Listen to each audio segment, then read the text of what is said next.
Hey, hello everybody, welcome to the Sound Test Room. So today we're going to take a look at the Beatles album Sgt. Pepper's Lonely Hearts Club Band. Okay, so this is the remastered 180 gram vinyl version. Okay, so a couple of things that were brilliant about this was that the fact that it's brand new, is that it's also a really good price. I think it was about £17, including delivery from Amazon, which is brilliant for vinyl these days. And the fact that it's like one of the most iconic albums, rock albums ever made, for a zillion reasons. So obviously I can't play the album, copyright reasons. But I'm going to tell you all about this version. Okay, so it's obviously the gatefold as well, and this sticker here is actually a removable sticker, and it came on the front, and I just took it off there. And it's been remastered from the 2009 remastering of the album, which was done from the original analog tape. So that's really important, so you get the best quality sound. Also, it comes with a ton of cool stuff as well. Okay, so if we open up here, you get the ordinary in a sleeve here, and then the actual vinyl, the beautiful vinyl itself with the Parlophone label, the original Parlophone style label it had there. It also comes, because it was originally issued, it was the first time an album had been issued. I'm getting all this information from the notes that come with the record as well. Okay, with this kind of psychedelic inner sleeve as well, which hadn't been done before. So you get this as well, which is lovely. It's a nice thing to have. Also, it comes with the original, like, cut out artwork that you could get which you got with the original album, which was designed to be cut out, and you could use it, but obviously. If you've got the actual original stuff, but it's nice that you get it with this. But also has this this great little sleeve note thing as well that comes with it. And on the back you can see it has the indexing for all the people that are on the cover, and it also has some really interesting facts. There are a couple of people that have been taken out of the we're not included, but we're coloured out because, say, they wanted a fee.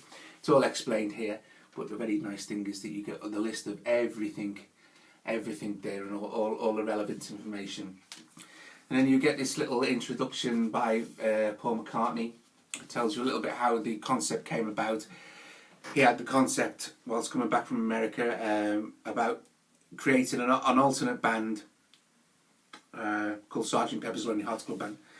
And the album cover was, they asked them who would they like to be at this, if Sgt. Pepper's were to do a gig, who would they like to invite, and they asked the various members of the band and things like that.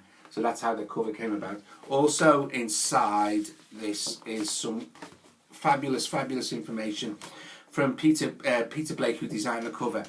A big thing there, all about how the cover was put together, how much it cost, various parts of how much it cost, different difficulties they had because of, certain people were still alive and they didn't want to be involved, or did they want to be involved. A little thing from George Martin basically saying that this was, one of the concept of the album was brilliant, because it was just like completely different than anything that really had been done before. Plus also it took 129 days to record, which was an incredibly long time for a rock band to be in the studio then. It was almost unheard of, and costly. Mostly it was recorded at Abbey Road, with 0.9% was recorded at Abbey Road. There was maybe, all the information is here as well about each track. The order the tracks were recorded in. So, for instance, like when I'm 64 was the first one they recorded, and it says recording commenced in Studio 2 at Abbey Road on December the 6th, 1966. And the album version, the one that we hear on the record, was mixed from take 4 It was written by Paul McCartney, lead vocals Paul McCartney, produced by George Martin, and then it lists the recording engineer Jeff Emmerich, and the second engineer was Philip M. MacDonald.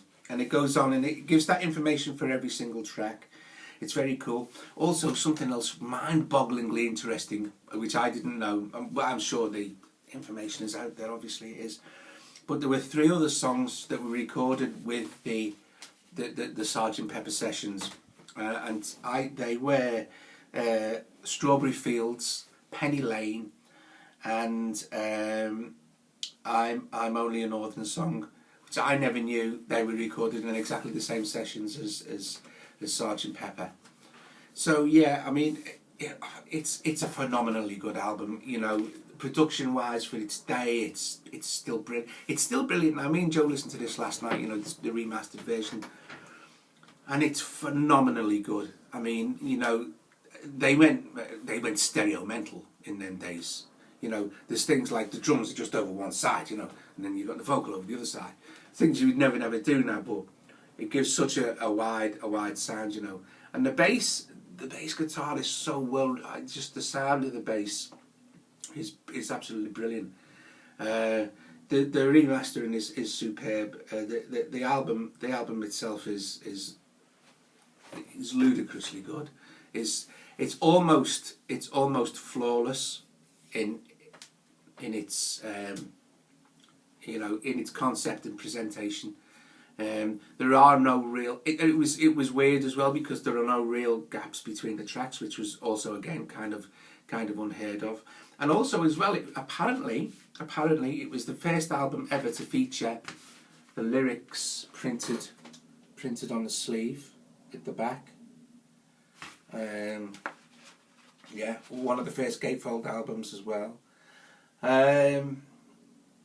Yeah, that's pretty much it really. I mean, you know, your side one, you have Sgt. Pepper's Lonely Hearts Club Band, With a Little Help from My Friends, then Lucy in the Sky with Diamonds, then Getting Better, Fixing a Hole, She's Leaving Home, and Being for the Benefit of Mr. Kite. And then side 2 is Within You, Without You, and When I'm 64, Lovely Rita, Good Morning, Sgt. Pepper's Lonely Hearts Club Band Reprise, and the Sublime A Day in the Life. And it is some interesting things that the original album order was different than it actually ended up on that ends up on the record. And you know, there's loads and loads of really cool information and interesting stuff on this. Like, can you hear Watson having a mental at somebody outside? But there's so many cool and useful bits of information on these liners. Like, for every single track, you know, you've got there. I don't know if you can see, but you've got all the information for each song. And it says here, that's right, yeah. It says that the sequence of songs on Pepper is famous in itself, being on the vinyl version 2 continuous sides of music without pauses between songs, or Brandon to use the recording parlance. But the lineup of side 1, as first conceived, was different to how it originally evolved, and was as follows. So originally, the lineup for side 1 was Sgt. Pepper's Lonely Hearts Club Band, then With a Little Help from My Friends, then Being for the Benefit of Mr. Kite, then Fixing the Hole, and Lucy in the Sky, and then Getting Better, and then She's Leaving Home. So for some reasons, they decided to change the running order. Also at the time as well, given for what you read, the Beatles were in an excellent and astoundingly good position of being able to spend as much time as they liked and to work on this album without really having to rely on other people. Or they'd finished touring, basically. They'd finished doing live gigs, so they had stacks of time. Yeah, loads of people were kind of thinking they dried up, because I don't think they'd done anything for a little while. Then of course they come back with Sgt. Pepper, which is still, in my opinion, I think many people's opinion, it certainly changed the way music was produced, looked at, and the ways to produce sound were done then. You know, absolutely incredible. Most of it was recorded in Studio 2 at Abbey Road as well. But a fantastic album, and a really nice, if you like collecting the vinyl thing again, like I've just started doing, a beautiful thing I think to have, to own. There are a couple of real classics, aren't there? A couple of real super duper albums, you know, spring to mind. Rumours, Fleetwood Mac, maybe Born to Run, Led Zeppelin 4, stuff like that. Dark Side. Albums that are just massively iconic and marvellous pieces of history and music, you know, which are great to have on CD or any format, but to get them on vinyl again could just be a marvellous thing. Update on my eye thing as well at the moment in this glass here, and in my other glasses that has now been a prism fitted. My eyes are slightly off-centered apparently. I just went yesterday, a couple of degrees wrong, and there's another problem as well which they're trying to sort out, but I have a prism fitted which kind of stops me seeing double. It hasn't actually worked very well. It's better. I take it off, it's really bad. Oh. But this kind of lines things back up anyway. So it's all getting them. And by the way, if anyone's watching as well, if you can see writing on the wall here, it's not me. This room used to be Charlotte's room, and she'd gone art mental and put everything all over the walls. So now I've taken I'm in here doing the stuff. I will start to, these are here posters as well, but I shall start to cover stuff with my posters and things or whatever. Anyway guys, hope you enjoyed this. If you've liked the video, subscribe to the channel, visit us at thesoundtestroom.com. And Sgt. Pepper's Lonely Hearts Club Band, absolutely a piece of iconic rock genius, really astoundingly good. I like I'm definitely more kind of later Beatles. I think I love the early stuff as well because it's great, but I think they did a lot, you know. I think they did a lot that nobody was doing, and it was quite brave, you know, because it's just to say basically, well, you know, we're going to do exactly what we want to do, and if you like it, you like it. If you don't, that's fine. But we think it's got merit, and they obviously did.